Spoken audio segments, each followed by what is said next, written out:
Queridos amigos, comienza una nueva sección dentro de la Hemeroteca del Buitre que hemos querido bautizar simple y llanamente Hemeroteca del Crimen.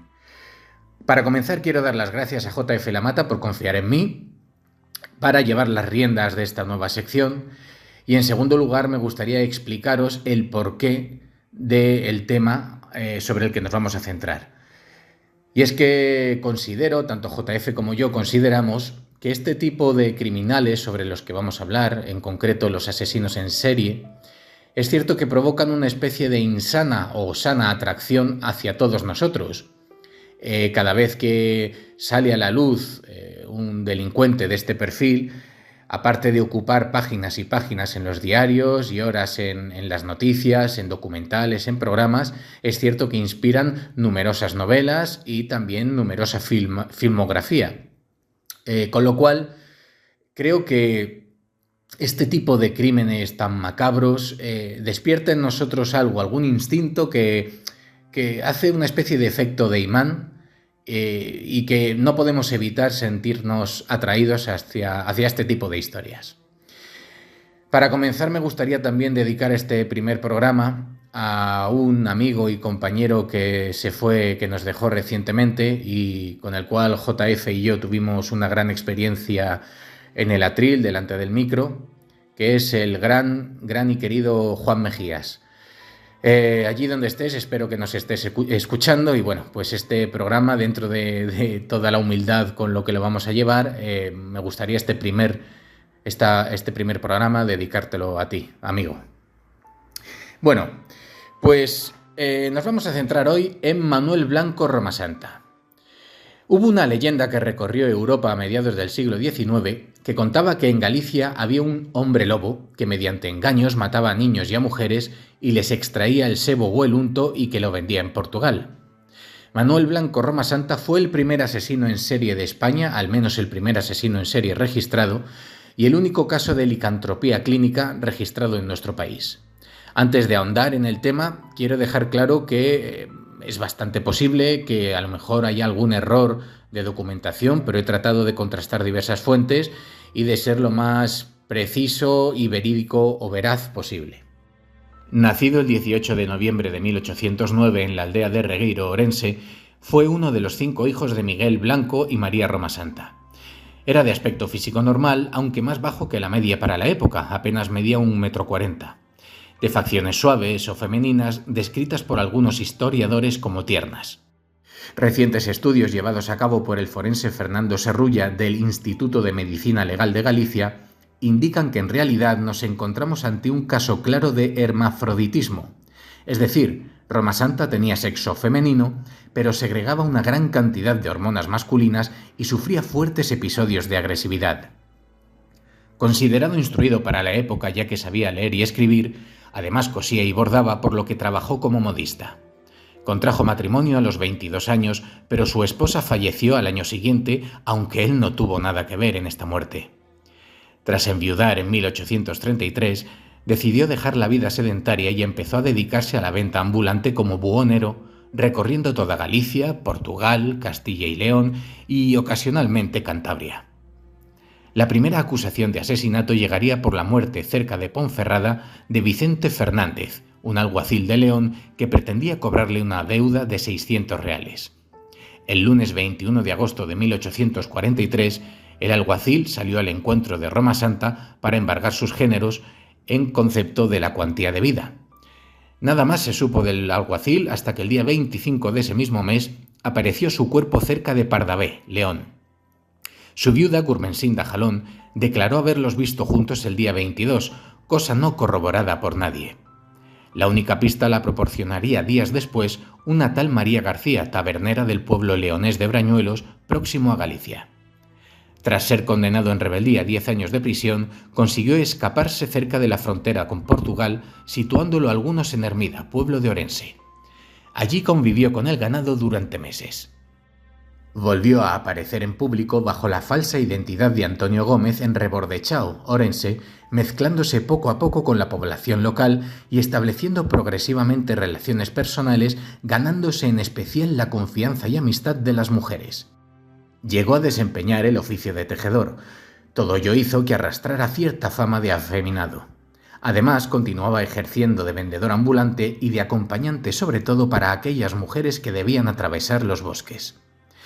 Durante esos años es cuando comenzaron sus asesinatos, que cometía en los bosques de Redondela y Argostios. En 1846, una vecina suya, llamada Manuela, de 47 años de edad, con una hija y separada de su marido, vendió sus pobres y escasas pertenencias y se marchó a Santander en busca de trabajo. Roma Santa no solo se ofreció a guiarlas a través de la difícil y peligrosa ruta, sino que prometió encontrarle trabajo en la capital cántabra en casa de un sacerdote amigo suyo. Serían oficialmente sus primeras víctimas. Cuando regresó semanas después, tranquilizó a las hermanas de la citada, llegando a ofrecerles una buena ocupación junto a ella. Tampoco volvió a saberse nada ni de ellas ni de los hijos que las acompañaron. Así cometió al menos 13 asesinatos, siendo las víctimas siempre mujeres o niños. Las desapariciones pasaban desapercibidas, ya que se encargaba de que sus familiares recibieran falsas cartas contando que se habían establecido en otros lugares, logrando eludir así la justicia durante años. Su fama como vendedor de ungüento de grasa en Portugal se extendió rápidamente por Galicia, pero los lugareños comenzaron a sospechar que estaba compuesto por grasa humana.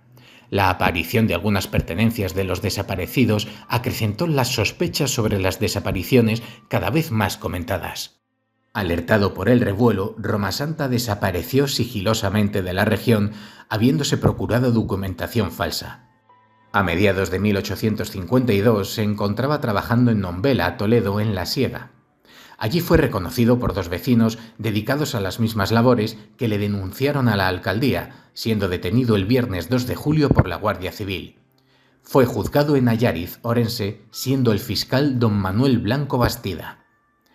En agosto comenzaron las investigaciones y el domingo 12 de septiembre en Galicia, una comisión investigadora efectuó un minucioso rastreo por la Sierra de San Mamés y allí aparecieron restos humanos con aparentes señales de tratarse de víctimas de los lobos.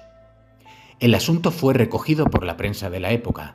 Los detalles del proceso, que duró desde septiembre de 1852 hasta abril de 1853, están recogidos en La causa 1788 contra el hombre lobo.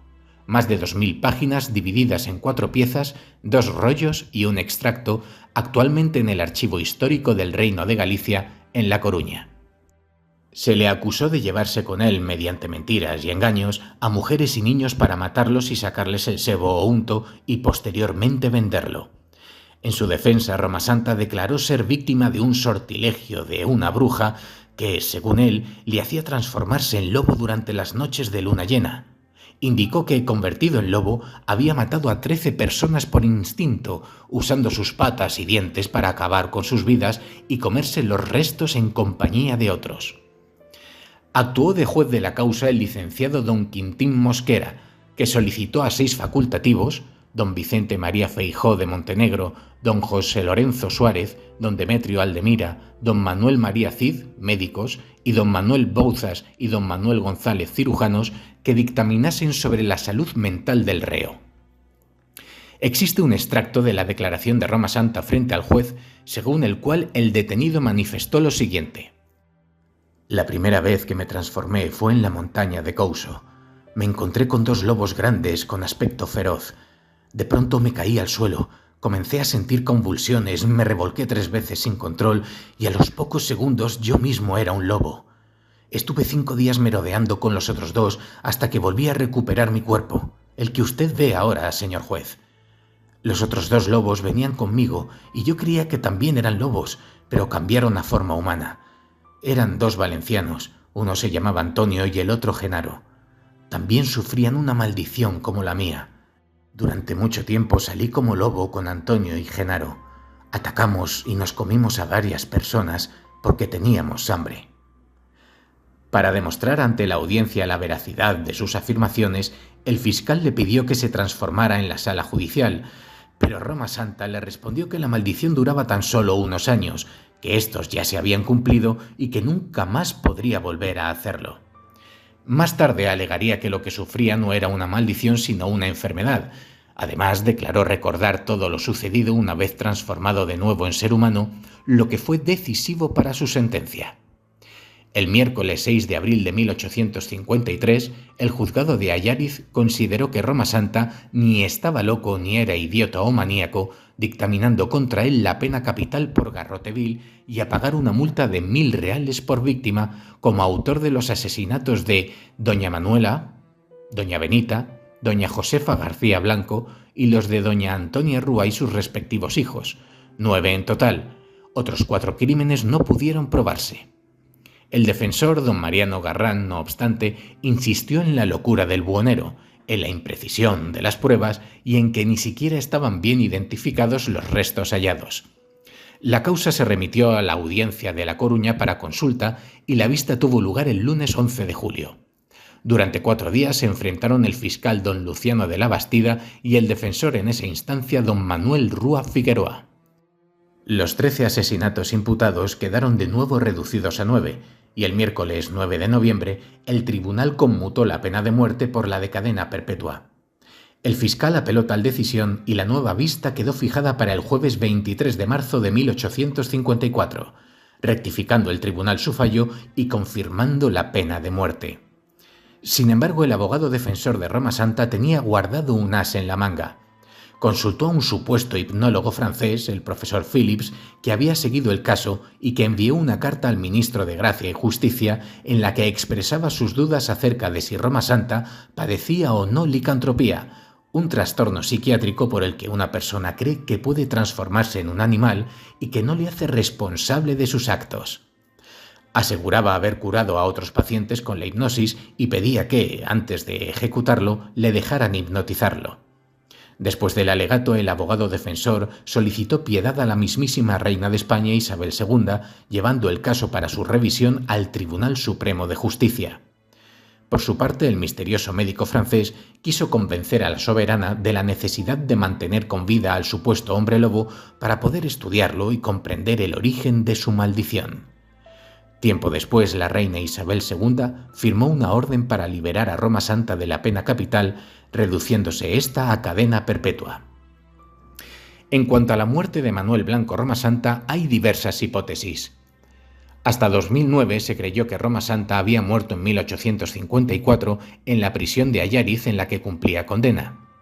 El 30 de mayo de 2009, en un documental de TVG Europa, se sospechaba la posibilidad de que hubiera muerto en otro lugar y se apuntaba al castillo de San Antón, en La Coruña. Más recientemente, en 2011, en las jornadas Manuel Blanco Roma Santa, celebradas en Allariz a finales de octubre, los investigadores orensanos Cástor y Félix Castro Vicente presentaron pruebas, diversos cortes de prensa de la época, que aseguraban que Roma Santa falleció en una cárcel de Ceuta de un cáncer de estómago en 1863. Esta es la historia de Manuel Blanco Roma Santa, pero por supuesto, como ustedes pueden imaginar, una historia tan truculenta, tan fascinante y tan llena de fantasía y de misterios, por supuesto que ha quedado plasmada en la cultura popular. Así, por ejemplo, tenemos la novela El bosque de Ancines de 1947, escrita por Carlos Martínez Barbeito. Y a nivel fílmico tenemos, por ejemplo, El bosque del lobo de 1970, dirigida por Pedro Olea, y que explicaba la historia de un asesino similar a Roma Santa, llamado Benito Freire e interpretado magistralmente por José Luis López Vázquez. En 2003 se estrenó Roma Santa, la caza de la bestia, dirigida por el español Paco Plaza y que llevaba a la pantalla una versión del mito de Roma Santa, grabada en Barcelona y Galicia, protagonizada por Julian Sanz y Elsa Pataky. Para terminar, me gustaría citar a Antonio de Torquemada, escritor del siglo XVI y secretario del conde de Benavente, que escribió: «En el reino de Galicia se halló un hombre el cual andaba por los montes escondido, y de allí salía a los caminos cubierto de un pellejo de lobo, y si hallaba algunos mozos pequeños desmandados, matábales y fartábase de comer de ellos». Este ha sido el primer capítulo de la Hemeroteca del Crimen, centrada en Manuel Blanco Roma Santa. Como han podido escuchar, a veces la realidad supera la ficción, y aunque es cierto que quizá haya bastante de mitológico dentro de toda esta historia, debemos tener en cuenta una cosa. y es que los monstruos en realidad existen.